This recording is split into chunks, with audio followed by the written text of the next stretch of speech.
Mi nombre es Hilda Kogan. En este momento, desde la universidad y desde el CBC, soy profesora consulta y además, digamos, en mi trabajo actual, soy ministro de la Suprema Corte de la Provincia de Buenos Aires. Y en los últimos años estuve trabajando entre la justicia y la universidad.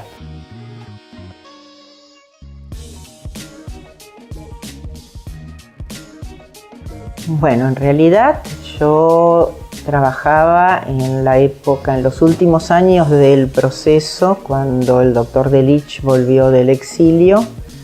Empecé a trabajar con él en Claxo, que es un organismo dependiente de la OEA, y desde ahí empezamos a formar algunas asociaciones. Empezamos a partir del año 80-81, ya empezó a haber algún movimiento dentro de la gente de ciencias sociales. Cuando al doctor Delich lo nombran rector interventor, él me convoca, yo voy a trabajar con él. Y en la universidad trabajé con él, digamos, en varias áreas. Trabajé en la formación de la nueva Facultad de Ciencias Sociales. Dentro de la Facultad de Ciencias Sociales trabajé mucho en la currícula de Relaciones Laborales, por ejemplo, que salió de Derecho y pasó a esta nueva facultad. Y ahí fue donde el doctor Delich quiere crear el ciclo básico común. Y de hecho yo tengo la resolución 001 del ciclo básico común y empecé a trabajar en ello. Trabajar en el ciclo básico común, la formación del ciclo básico común fue una tarea increíble, sin antecedentes, porque además necesitábamos profesores para todas las materias, para todas las áreas. Había montones de gente que durante 10 años no había estado exiliada o afuera de la universidad, o sea que empezamos a requerir currículums. Recuerdo haber estado con 2 o 3 colaboradores en una casa de fin de semana con carpetas inmensas, seleccionando currículums, y fue una tarea muy fuerte y muy difícil porque era crear todo nuevo. Como docente dentro del CBC, el desafío más grande eran las multitudes. Nuestros cursos eran totalmente multitudinarios. Además empezamos y creamos por primera vez clases. Como eran tan multitudinarias, pusimos sistemas técnicos, teníamos televisor y pasábamos clases grabadas, e inclusive habíamos logrado grabar clases con profesores internacionales que ni siquiera se grababan acá. Fue un desafío muy muy grande. Y un desafío desde todo nivel, porque por ejemplo teniendo todo ese sistema técnico, un buen día llegamos y habían robado todo, o sea que era difícil y fue muy fuerte. Obvio, no es lo mismo tener un curso como teníamos en la Facultad de Derecho de 10, 15, 20 o 50 alumnos a tener cientos de chicos sentados en el mismo lugar. Pero para eso el CBC, o sea, no era que cada uno de nosotros como docente innovaba, sino que había todo un grupo de gente pedagógicamente formada, didácticamente formada, que era la que trabajaba con nosotros, con los docentes, ¿no? No, en el momento de la creación no. En el momento de la creación no, porque había una gran avidez por volver a la universidad. La gente había estado excluida muchos años de la posibilidad de volver a la universidad. Y de hecho, digamos, con los años tenemos ahora alumnos que, digamos, uno los considera como típicos alumnos universitarios, que son chicos que vienen del secundario directamente a la universidad, pero en ese momento había mucha gente grande, mucha gente que había estado excluida del sistema, o sea que en ese momento no hubo ningún planteo de este tipo. Que yo recuerde, no había planteo sobre la gratuidad o no. A ver, hay distintos periodos. Los primeros, como dije antes, era muy disímil, porque teníamos chicos recién salidos de la secundaria, teníamos gente relativamente joven salida hace un par de años de las universitarias, y también teníamos gente grande que había quedado excluida de la posibilidad de entrar en la universidad por muchos años. Desde ese lugar, digamos, desde el tema edad, después de los primeros años se fue regularizando, y la mayoría de los estudiantes eran estudiantes que, si bien la mayoría eran egresados de secundaria, podía haber algunos, pero con algunos años de atraso, pero no teníamos la disimilitud que teníamos al principio. La diferencia más grande es desde el punto de vista de la formación. Nosotros notamos seriamente el deterioro de la educación a nivel de la educación media en los últimos años. Hay un ejemplo que nosotros siempre decíamos, sobre todo en Sociedad y Estado, porque en Sociedad y Estado al principio del año se toma una prueba que después se compara al fin del cuatrimestre para ver qué es lo que han aprendido y en qué ha servido la materia. Y una de las preguntas que siempre hacíamos era que tenía que ver con los años de correlatividad en cuanto históricos de Perón con San Martín. Y entonces entre los docentes siempre decíamos, hace 15 años o 20 años nos podía llegar a decir un 10 o un 15% del alumnado que San Martín y Perón eran contemporáneos. Al día de hoy creo que un 85% dice eso, y eso tiene que ver con el deterioro general de los alumnos que estamos recibiendo. Lo que sí hemos notado los docentes con el transcurso de los años es el deterioro con el que vienen los chicos del nivel secundario. Bueno, en realidad esa articulación empezó hace... Yo creo que el que empezó con todo eso fue el doctor Ferronato, el licenciado Ferronato, que empezó hace muchos años con eso. Pero cuando él estaba en Drago, allá era un poco más de 10 o 12 años, se empezó a trabajar con educación media y se hacían seminarios con profesores y sobre todo con directores de escuelas de media para ver cómo poder ir haciendo la articulación. Se trabajó y se está trabajando mucho en eso, pero de cualquier manera, aunque se trabaje en la articulación, eso no nos sirve a nosotros para lograr un mejor alumno, sirve para que, bueno, al menos nosotros tener más noción de qué alumnado vamos a recibir, estar más preparados, y para que de alguna manera también en las escuelas secundarias tengan un poco más ideas de qué es lo que pasa en la universidad. El tema de las debilidades y fortalezas depende de quién las defina. Muchos dicen que una de las debilidades del CBC es la cantidad de chicos que abandonan. Yo opino que la gente que dice eso no tiene memoria, porque en realidad el porcentaje de abandono del CBC es equivalente o no es mayor que el abandono histórico, estadísticamente comprobado, del primer año de la carrera de cada una de las facultades. O sea, el CBC es el primer año. Lo que antes se abandonaba en el primer año, quizás ahora se abandona en el CBC. Entonces, el tema del abandono del CBC y de la masividad es otro tema de las debilidades para algunos. Muchos dicen que la masividad es una debilidad, sobre todo porque después no se reciben y abandonan. Mi punto de vista es que un alumno que entró a la universidad e hizo aunque sea un cuatrimestre es algo que se ganó y no que se perdió. O sea, yo no tomo el cálculo del valor de la universidad por el que se recibió, sino por todo el que estuvo adentro.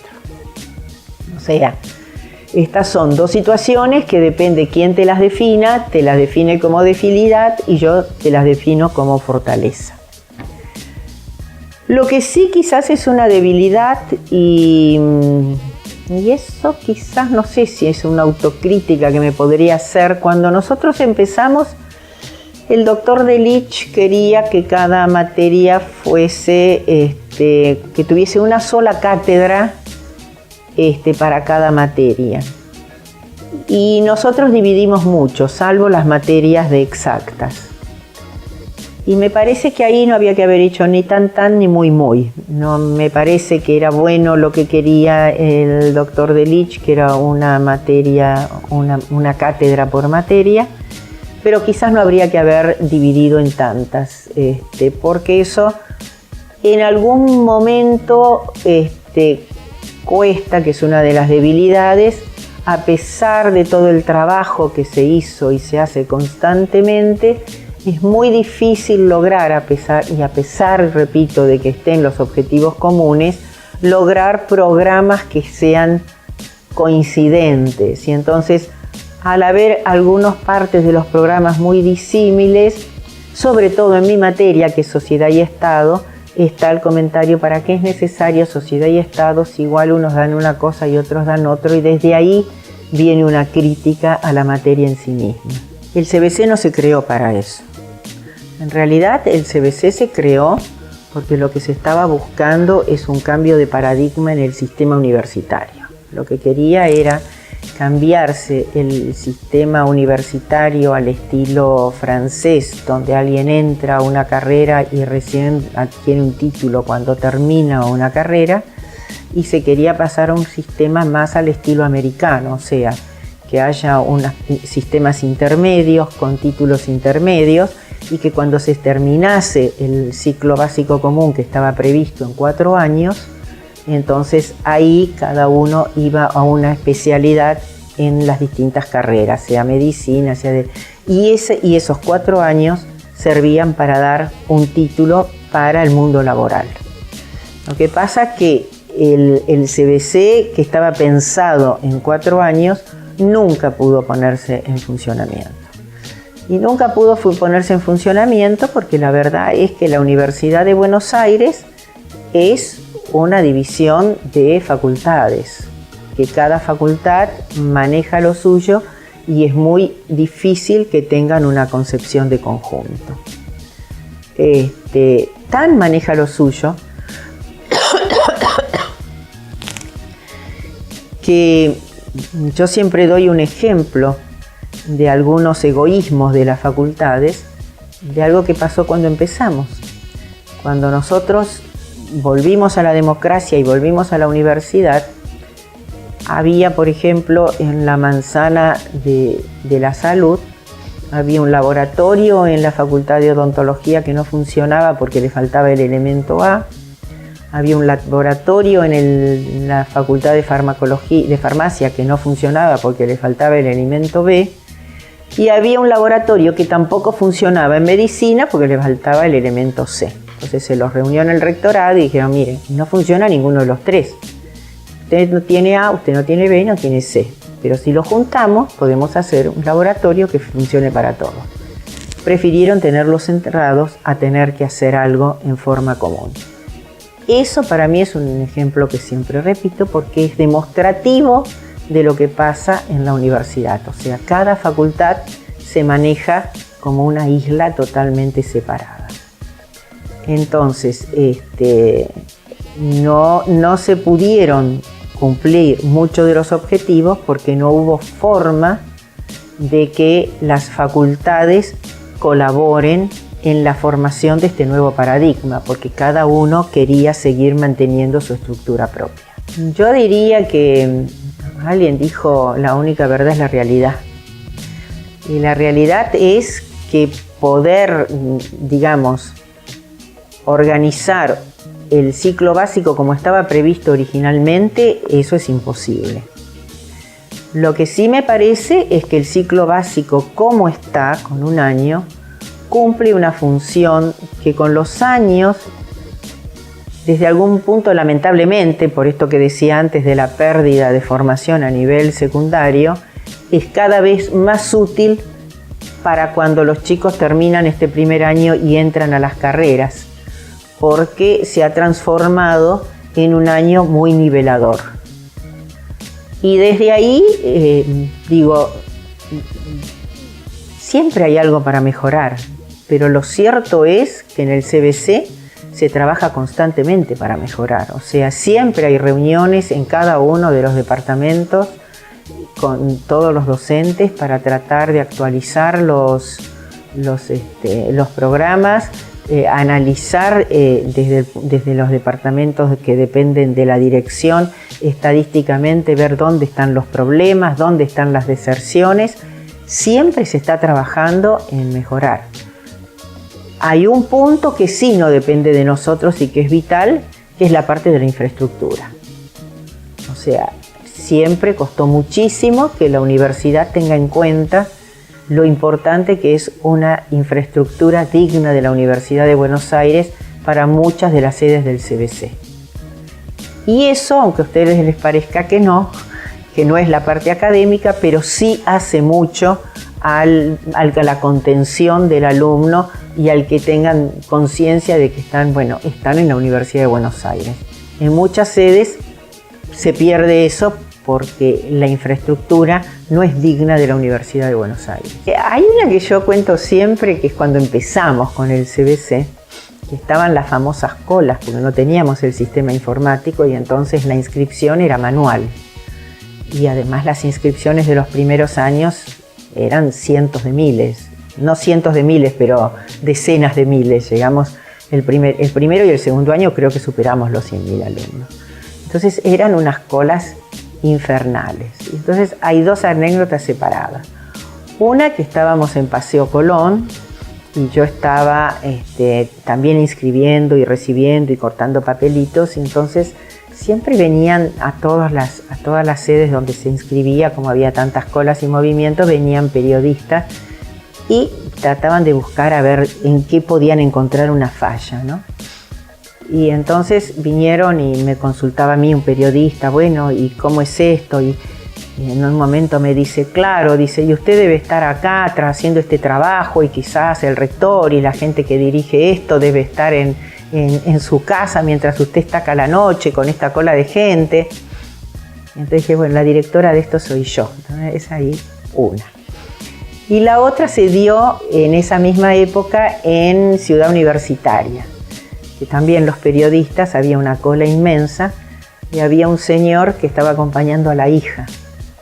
Y le dice, ¿y usted qué opina de esto, de esta cola y de toda esta cola que tiene que hacer? Siempre el tema eran las colas que aparecían por la televisión, la falta de organización y etcétera, ¿no? Y entonces el señor miró a los pies de los chicos que estaban adelante y dice, mire, yo fabrico zapatos y están todos con zapatillas, es preocupante.